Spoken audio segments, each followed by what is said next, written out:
Salut, moi c'est Eric, bienvenue sur ma chaîne et j'espère que vous allez bien parce que moi ça va super. Dans cette vidéo, je vais vous parler de produits tech, ceux que j'ai emmenés avec moi pendant mes vacances. Et vous vous demandez ce que j'ai emmené? Allez, c'est parti!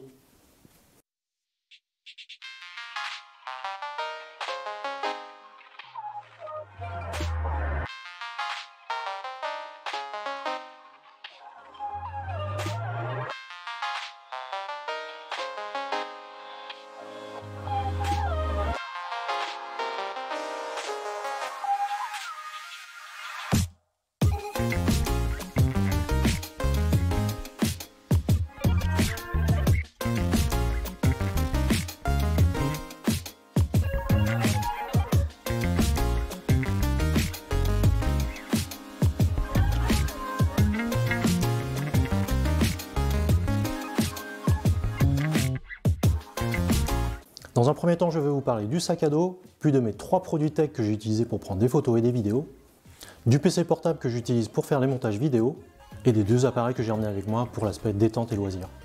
Tout d'abord, je vais vous parler du sac à dos. Il s'agit d'un sac à dos de la marque de chez Peak Design.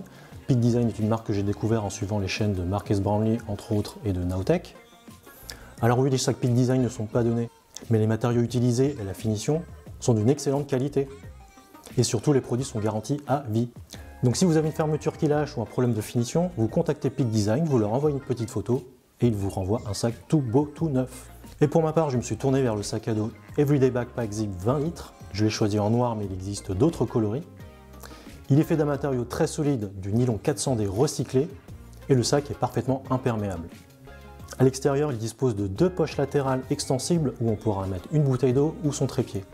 En haut, on a un compartiment où on pourra ranger son PC portable d'une dimension maximum de 15,6 pouces et sa tablette. À l'intérieur, on pourra le compartimenter grâce aux 2 séparateurs fournis et il s'avère très pratique avec ses multiples poches intérieures. Bien évidemment, Peak Design est une marque que je vous recommande et pour plus d'informations, je vous mets les liens de la vidéo de chez Peak Design en dessous.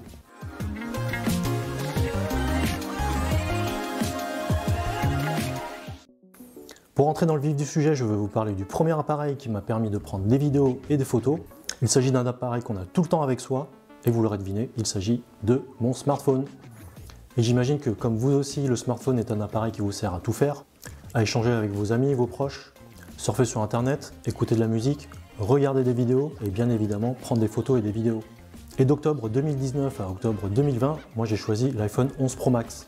Avec son processeur A13 Bionic, il fait ça très bien et il n'est jamais à la traîne.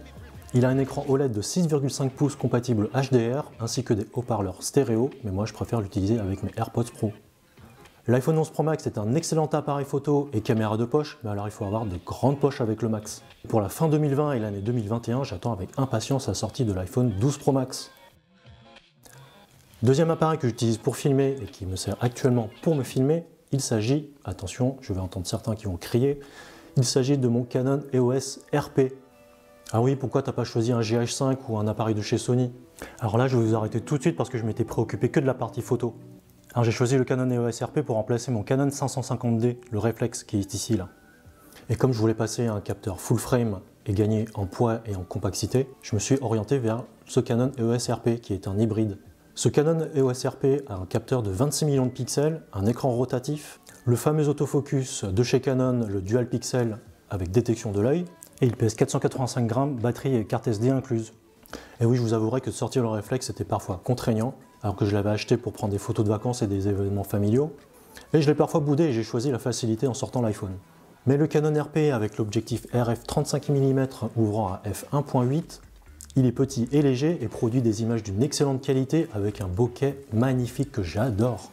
Pour les photos en intérieur, je l'ai couplé avec un flash de chez Canon, le 470 EX-AI, AI pour Auto Intelligence Bounce. Ce flash a la particularité d'être motorisé et il est capable de trouver le bon angle selon la configuration de la pièce, ce qui va permettre d'obtenir un flash indirect, diffus et homogène. Le Canon RP couplé avec ce flash, vous n'avez plus aucune raison de rater vos photos en intérieur. La partie vidéo du Canon RP n'est pas en reste, on peut filmer en 4K 25 images par seconde mais avec un vilain crop, en 1080p 50 images par seconde ainsi qu'en HD 50 images par seconde. En résumé, je suis très satisfait de cet achat, j'ai observé un gain significatif dans mes vidéos et mes photos et cela convient parfaitement à mon utilisation. Troisième appareil qui compose ce trio, et donc en complément de mon iPhone et de mon Canon EOS RP, Je me suis récemment acheté un drone de chez DJI, le Mavic Air. Avec son capteur de 12 millions de pixels, il est capable de filmer en 4K 30 images par seconde, en passant par de la 2,7K en 60 images par seconde et du Full HD en 120 images par seconde. Avec sa batterie de 2375 mAh, on pourra faire des vols d'une vingtaine de minutes, mais moi je vous recommande pour plus de confort d'avoir une deuxième batterie. Alors ce que j'apprécie sur ce drone, c'est sa facilité d'utilisation. En vol, il est extrêmement stable, il a des capteurs devant et derrière pour éviter les obstacles. Et il dispose aussi de mode automatisé qui permettra de faire des vidéos très stylées. Alors vous l'aurez deviné, je suis vraiment très content de ce drone qui complète la panoplie du vidéaste amateur que je suis. Si vous avez vu ma précédente vidéo sur la Passat GTE, c'est avec ce trio d'appareils que j'ai utilisé pour faire la vidéo. Place maintenant à un petit montage que j'ai pu rapporter de mes vacances.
J'espère que ce montage vous aura plu et vous allez me demander avec quel portable j'ai pu faire ce montage. Il s'agit du portable qui se trouve derrière moi. C'est un portable de chez Lenovo et c'est le Yoga S740, un PC portable d'une taille de 15,6 pouces.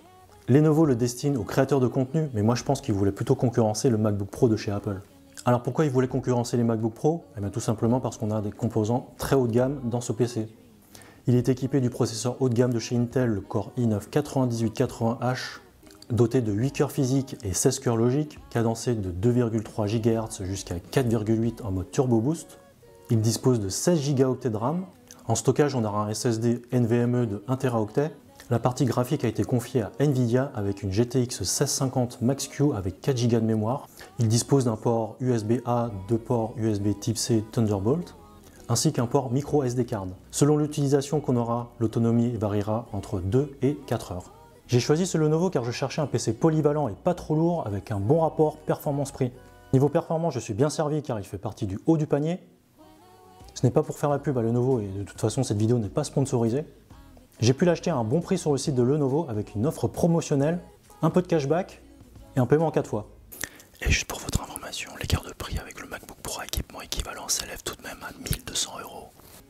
Et pour finir cette vidéo, les deux derniers appareils que j'ai emmenés avec moi pour l'aspect détente et loisir. Le premier est l'iPad Pro de 2017. L'iPad Pro se distingue des non-Pro par un processeur plus puissant.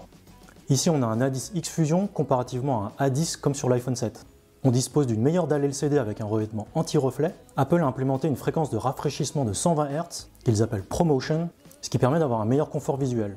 Et une fois qu'on y a goûté, on a un peu de mal à revenir sur un affichage classique. D'ailleurs, Tim Cook a quand le ProMotion sur les iPhone Pro? On a deux haut-parleurs de chaque côté. On pourra dessiner ou prendre des notes avec l'Apple Pencil de première génération. Alors le dernier appareil que j'ai emmené avec moi pour l'aspect détente et loisir, il s'agit de ma Nintendo Switch. Bon bah, je vais pas vous faire un dessin de ce qu'on peut faire avec une Nintendo Switch. J'ai oublié, pour recharger tout ce beau monde, eh j'ai emmené une petite batterie. Enfin petite, elle fait quand même 26 800 mAh. Une batterie de chez Rave Power. Il est doté de deux ports USB-A, un port USB Type-C et un port micro USB pour recharger. Et voilà, c'est terminé pour cette vidéo, j'espère qu'elle vous aura plu. En attendant, portez-vous bien et je vous dis à la prochaine. Allez, salut! Peak Design est une marque que j'ai découvert en suivant les chaînes de Marques Brownlee entre autres et de Nowtech. J'imagine que comme vous aussi, le smartphone est un... Alors j'ai choisi le Canon EOS RP pour remplacer mon gros Canon S. Ici on a A10X. Bon ben voilà, c'est terminé pour cette vidéo. Bon, bah, je sais pas ce que je vais faire comme vidéo. Ah bah tiens, je vais faire une petite vidéo sur ce carton là.